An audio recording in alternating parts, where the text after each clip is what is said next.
Live! Well, live to tape and delayed for broadcast. This is the Philly Show, which is really in Oaks, PA. Or is it Valley Forge? I don't know, somehow it's all going to make sense.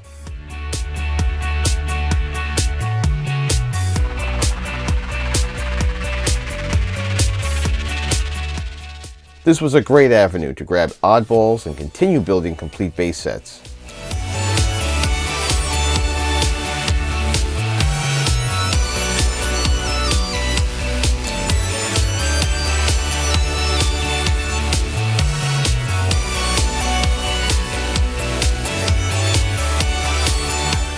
There were lots of Phillies cards and memorabilia displayed.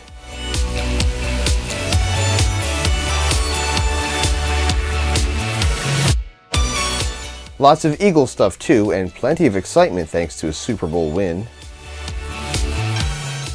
The autograph pavilion wasn't too removed for attendees to obtain in-person SIGs, though guests didn't seem to have long lines.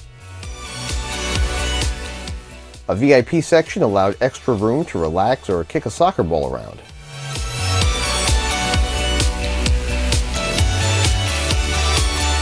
Live breaks were occurring throughout the day, which attracted some attention.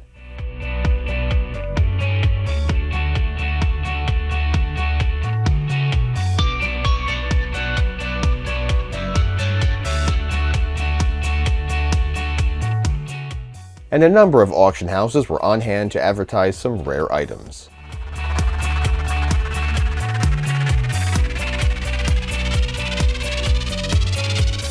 Hey, did you hear? Pokemon is back.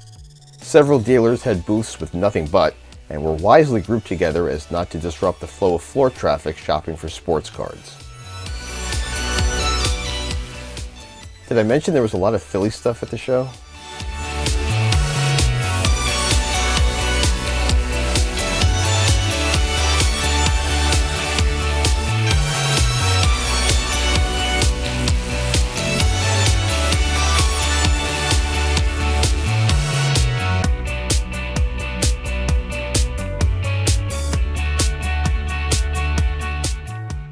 One part of the hobby I'm beginning to dislike more is the constant grading of certified autos and relics.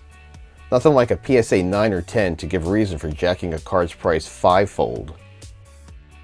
The Prime Cuts relic of Robin Yount was actually distributed this way. Maybe we'll come back to this one. For those who love vintage players on modern cards, may I interest you in these?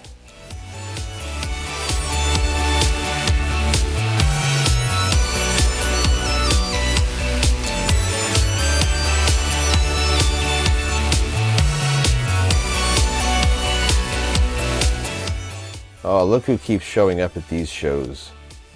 He follows me. He haunts me. I love him. Before I share my show acquisitions, another fun part of the day was the meetup afterwards, otherwise known as Ray, Where Were You? Ray from Philly wasn't able to attend, but here's who did. To finally meet creators after commenting for so long, or to make a first introduction is always a blessing, and these guys are not only putting out quality on their channels, but have a similar passion for what they collect. They include Cardboard Coach Neil, Jake at Wax Pack Wisdom, that's me, duh, Andy at Dog Ate My Card Collector, Mike's Mr. October and more, Keith from Lonely Basement Baseball Cards, Brian the High Pop Professor, and RJ Collects Sets. If these channel names are unfamiliar, links to each one are in this video's description below. Let's all watch and subscribe and keep this community growing. RJ gave me this awesome looking card of him in Cooperstown next to Michael Jack Schmidt's plaque at the Hall of Fame on this 2018 looking Topps card. Awesome. I once picked up this card from him. I stole another one at the show. Steve Carlton for St. Luke's on a 75 looking design. Can't hurt to have an extra lefty. Brian, the High Pop Professor, who I didn't know is Iconic Al's brother. And RJ and Brian and I hung out for a while after everyone else left and just talked about sports history and baseball cards and had a great time. So if you want to scan that little thing right there, got it? And autograph this for me. Then he started giving out cards. He goes, here, take this. I'm like, what? I don't want this. Don't give this to me like this. Yeah, take it. Not knowing, Brian not knowing that I am slowly putting together a relic card collection of Hall of Famers. And I don't have anything of Greg Maddux. So this 2001 gold label, which has awesome shine to it, is going to fit perfect in the collection. Thank you very much. This was quite the pleasurable experience as far as a show, trading card show goes. The event has moved to the Expo Center from the dingy casino years ago. This place is roomy. They've got more room now. They added more room from the last time I was there. Air conditioning worked. It was bright. The loudspeaker announcements about autographs weren't overbearing. There was no more loud music that might hinder conversations. And overall, everyone was friendly. Just the vibe of having a good time at a show, especially from the dealers. Thank you for coming by. Thank you for coming back. Thank you for showing me a card I'm not going to buy from you. Thank you for have a nice weekend, have a nice show, the whole bit. The only negative thing, and it's not really that much of a picky thing as far as I'm concerned, but in talking to and polling, if you will, dealers about how the show is going, how their experience has been compared to past Philly shows, I would say about 40% said, not that great of a show, could be doing better. I heard the worst Philly show of all time, and all those dealers had the same thing in common. They were all overpriced. Now I get it. Everyone had a great time in Chicago and people made bank, and congratulations to all of you for flowing in the cash, but that's the National. The Philly show, Strongsville, Chantilly, East Coast National, those are not the Nationals.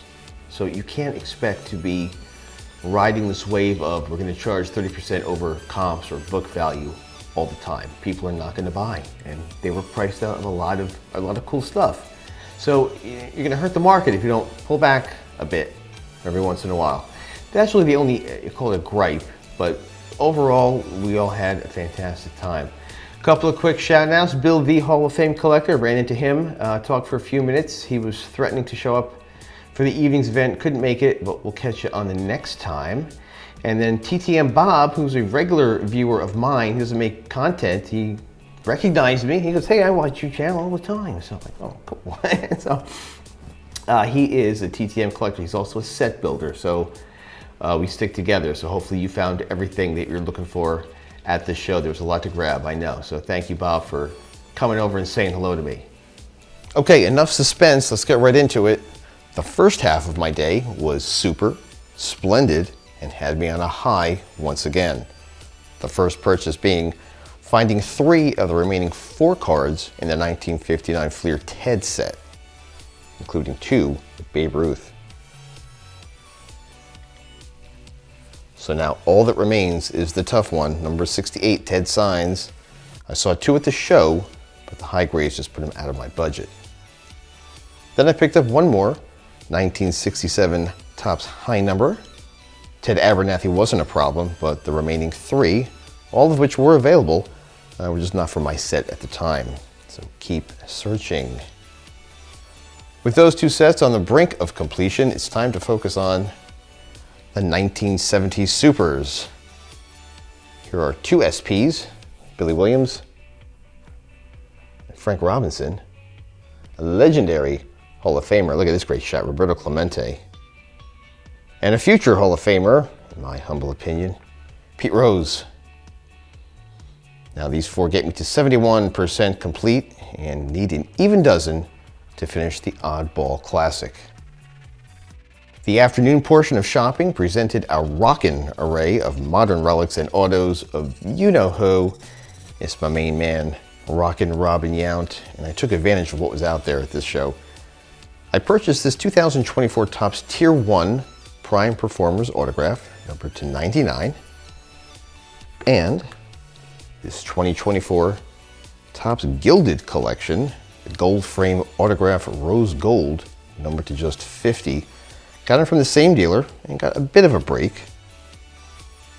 It's a cool looking card. Remember the 2004 playoff relic? Here it is. I got it.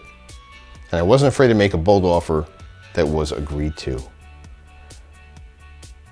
Two colored icons material prime patch is numbered to just 25. Case is a bit dirty, we'll clean that up. You might see the serial number above the Milwaukee logo. Then, we're not done yet. I saw this one and knew I had to have it. Look how nice this is. 2022 Topps Triple Threads. The autographed relic gold, numbered to just 9. You see how deep, maybe you can check it out, how thick the card is. 583 career doubles for the kid. Serial number is up here. A couple of stats about Robin on the back. Yeah, I'll be honest, the guy had this priced at 75 and I said, would you take 60? And he jumped at it. He goes, yep. It was almost like he wanted to get rid of it. Beautiful. And finally, I saw this earlier in the day. Went back when I knew I had a little bit of cash left because it's a Leaf, it's a sticker auto, and Leaf made a lot of this kind of stuff and has been making. And of course, no logos, you know how I feel about that, boo. But this is 2025 Leaf Metal Sports Heroes. This is the Crystal Silver Auto, numbered to 35. I think it's on the back here. Numbered. I might remove it from the case eventually. But I got this pretty cheap. Got it for a song. Because I don't sing very well, it means it was cheap. I also picked up this producer's card from Mosaic. Producer insert from 2021 and a 2024 Panini Prism base card. So I got the most of what I could from Rockin' Robin. There's a rumor that another bigger meetup is going down at the next Philly show in December. We hope to see you all there.